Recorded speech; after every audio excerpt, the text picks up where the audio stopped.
Lo que aprenden las madres sin que nadie se lo enseñe. Como la identidad de las madres que cito en Lo que aprenden las madres es confidencial, solo incluyo el género y la edad cuando me refiero a sus hijos. Aunque el término madre acostumbra a aludir a la persona que gesta, da a luz y cuida al bebé, en la actualidad, los padres, y especialmente las abuelas, también pueden ejercer de cuidadores principales durante el día. Si los padres se divorcian y se vuelven a casar, puede haber otros adultos de referencia que se turnen en el cuidado de los niños. Puede haber madres biológicas y madres adoptivas. Asimismo, las descripciones de lo que aprenden las madres también son aplicables a los profesionales que se ocupan del cuidado del bebé o del niño, o que se turnan con la madre para desempeñarlas. Cuando hablo de bebés y niños en general, adopto el masculino, genérico, para evitar las confusiones con el ella de la madre. Así que pido disculpas a las niñas, que también están incluidas en esas afirmaciones generales. La mayoría de las citas de las madres aparecen ordenadas por las edades de los bebés. Si la madre tiene 2 o más hijos, las citas acostumbran a usar la edad del más pequeño. Hay mucha información acerca de lo que deberían aprender las madres. Sin embargo, ¿qué aprenden en realidad? Tener un hijo no es tan fácil como parece. Puede ser muy desconcertante. Nos damos cuenta enseguida de lo poco que sabemos, y para muchas de nosotras, ser madre es una experiencia de aprendizaje. Por lo tanto, lo que aprenden las madres no se ocupa de qué deben aprender las madres, sino de lo que las madres han dicho que han aprendido. Las madres merecen ser escuchadas, porque descubren aspectos nuevos e interesantes acerca de sí mismas y de sus bebés. Parte de lo que aprenden las madres, por ejemplo, cómo bañar a un bebé, se puede enseñar.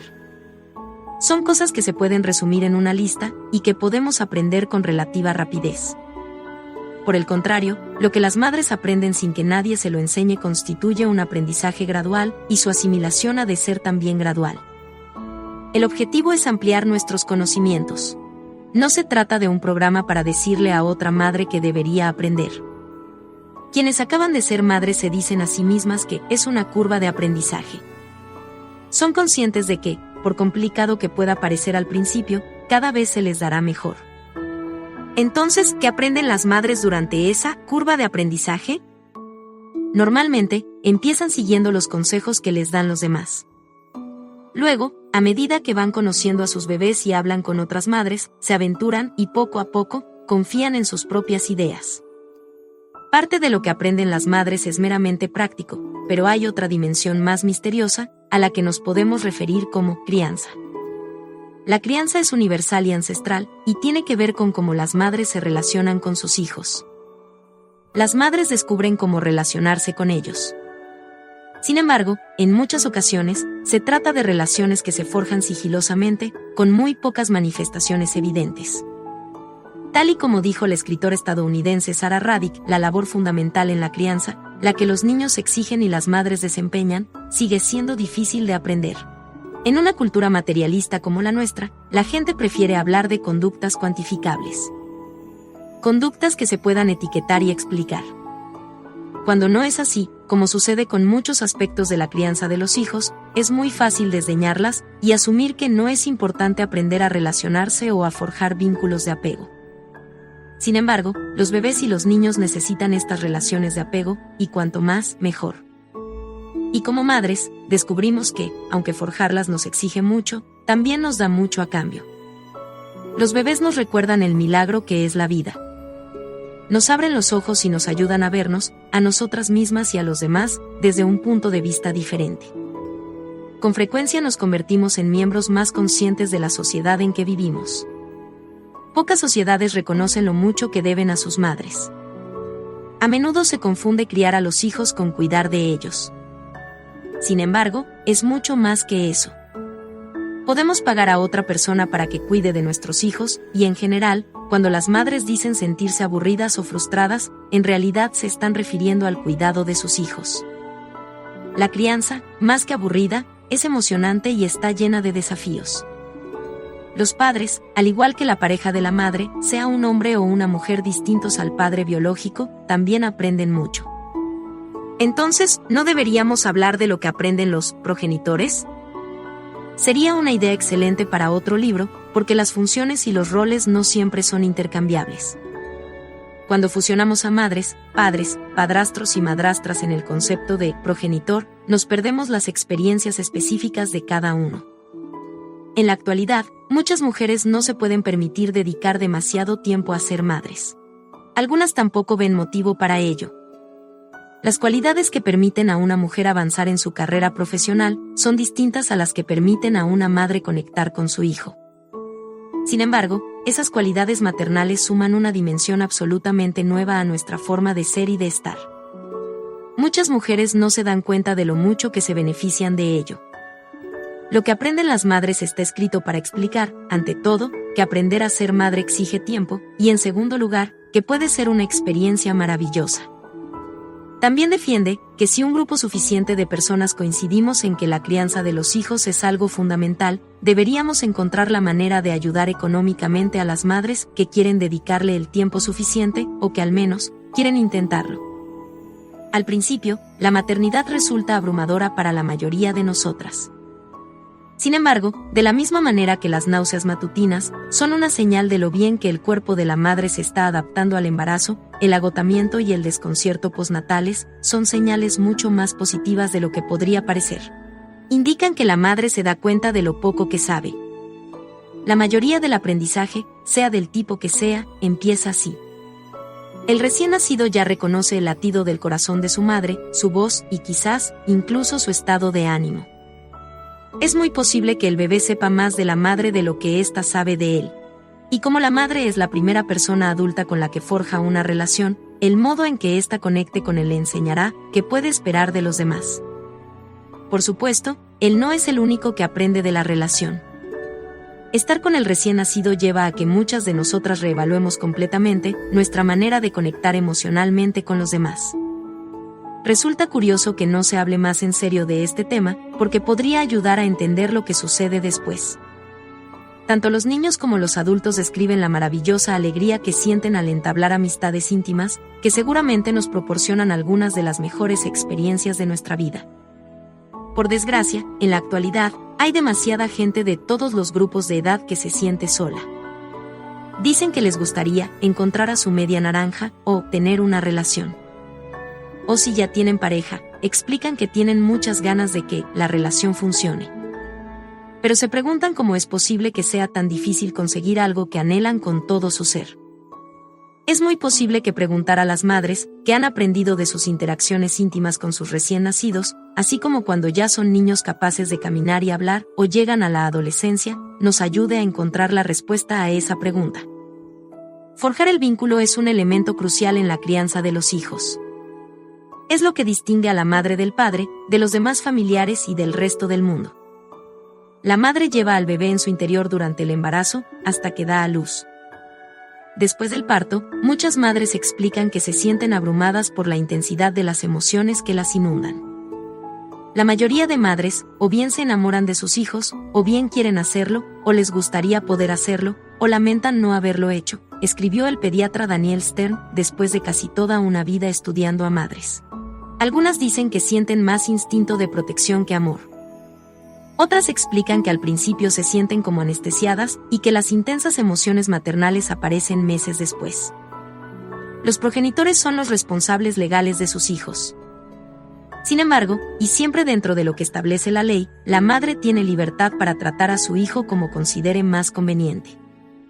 Hay diferencias culturales, y algunas culturas son más restrictivas que otras, pero es imposible que el modo en que una madre cría a su hijo se transmita según un modelo inmutable, ni siquiera si pasa de madre a hija.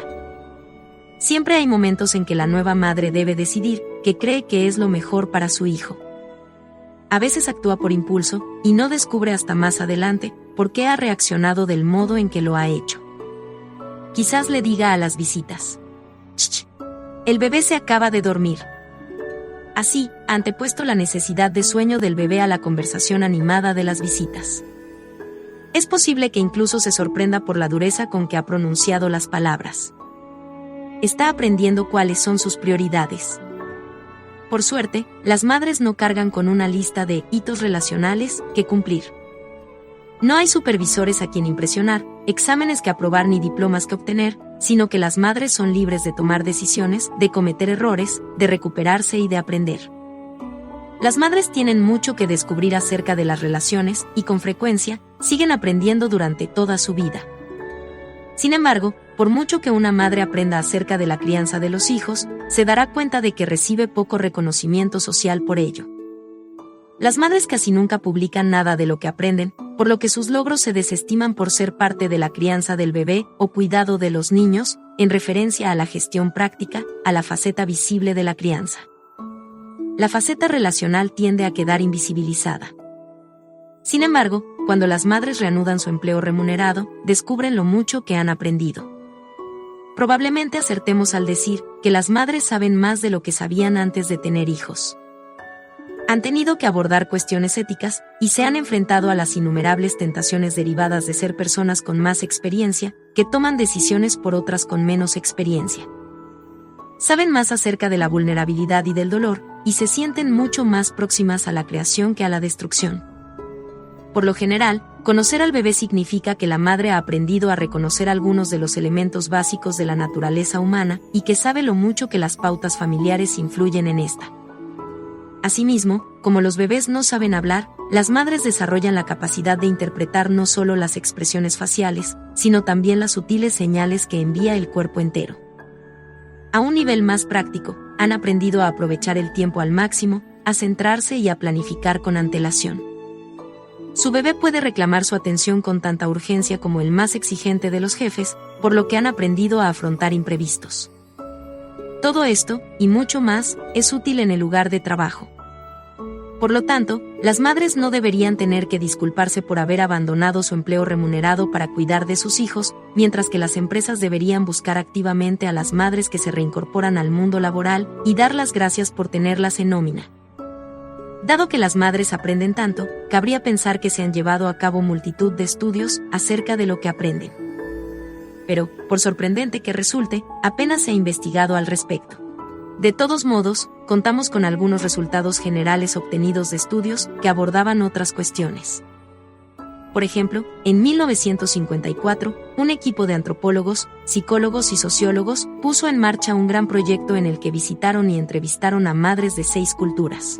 Madres de Orchard Town, Nueva Inglaterra. Madres mixtecas, de Juxtlahuaca, México. Madres de Tarong, Filipinas. Madres de Taira, Okinawa, Japón. Madres Rajput de Kalapur, India, y Madres Gusii de Nyansongo, Kenia. Los resultados, codificados y analizados, se publicaron en Mothers of Six Cultures en 1964. Una de las conclusiones a las que llegaron fue que las madres de todas las culturas eran pragmáticas y no aprendían lo que debían hacer a partir de teorías, sino resolviendo problemas concretos derivados de cuestiones como el tamaño de la familia, la estructura familiar y la carga de trabajo de la madre. Se trata de un resultado importante, porque cuestiona a los investigadores que creen que las teorías sobre la crianza de los hijos influyen significativamente en las madres. Sin embargo, los grandes estudios tienen el inconveniente de que son muy poco manejables. Por ejemplo, los investigadores han de plantear las mismas preguntas a todos los grupos de madres a las que entrevisten, y eso limita lo que pueden descubrir. Una investigadora india que estaba llevando a cabo un estudio similar escribió: por lo tanto, el tono de la entrevista, entre ella y las madres o las cuidadoras, era informal, como una conversación, aunque sabía cuándo debía guiar la conversación para garantizar que tocásemos todos los temas previstos. Tener una lista de preguntas cambia las cosas. Una investigadora alemana que entrevistaba a mujeres guyaratíes escribió: con frecuencia, nos enfrentamos a situaciones como: ¿qué necesidad hay de pasarse 2 horas hablando sobre bebés? Hay que bañarlos, darles el pecho y limpiarlos. ¿De qué más hay que hablar? Las madres no siempre son conscientes de lo mucho que han aprendido. Si empiezan a hablar sin tener que seguir un guión, la conversación sobre el baño del bebé no tarda en ir más allá de las cuestiones más prácticas. Las madres describen sus emociones. El placer que les produce la suavidad de la piel del bebé. El darse cuenta de que el bebé también tiene fuerza y de que, como se retuerce, se les puede caer. El terror de que el cuerpecito húmedo se les pueda escurrir entre las manos y ahogarse, y a partir de ahí se va ahondando en la experiencia completa de la crianza. Las madres se dan cuenta de que muchas de sus experiencias personales son compartidas y con frecuencia cierran este tipo de conversaciones con frases como: creía que estaba loca por sentirlo todo con